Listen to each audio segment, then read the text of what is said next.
Welcome to another Medical Minutes. Today I'm going to spend a few minutes talking about how to measure body fat during a weight loss program. There are several ways that are commonly used to measure body fat in a medical clinic. There's one way called body impedance that's very standardized and reproducible and easily done. You can even measure body fat on some home scales. It's just often a little less accurate or a little less precise. The methodology used by most weight loss physicians, as well as in our clinic, is called body impedance.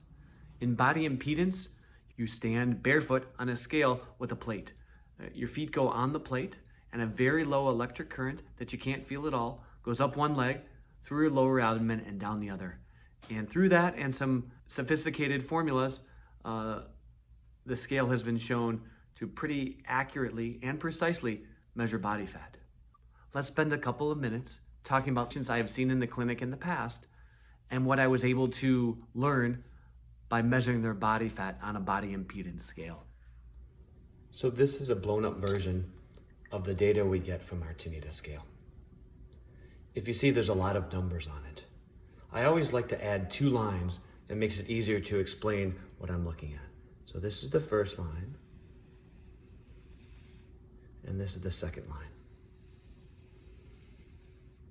If we look at the numbers above the first line, first it shows that it's a standard body type, and she is a female, age 67, height is 5 feet 5.5 inches, and her weight is 177.5 pounds. The scale then calculates her body mass index, which is 29.1. For reference, people with a body mass index over 30 have obesity, and people with a body mass index under 30 but over 25 are overweight. The next number on there is BMR, or basal metabolic rate. BMR is the amount of calories you would burn if you laid in bed for 24 hours at rest and didn't burn any extra calories, didn't go to the bathroom, didn't get up and get a drink of water, just laid there still. And so it's your resting metabolism. In Europe, they use kilojoules, so it's 5,951 kilojoules, but in the US we use calories. So we see her basal metabolic rate is 1,422 or 1,422 kilocalories, which are the calories we normally think of. In the clinic, we typically see numbers between 1,100 and 1,400 for most women. The last value above the line is impedance. Impedance is what the scale is actually measuring. When you take all the numbers above the line and put it into a calculation, then you get the next four numbers, which are the really important numbers and the thing that this scale can do that other scales can't. And so the first one on here is fat percentage. Her fat percentage is 41.6%.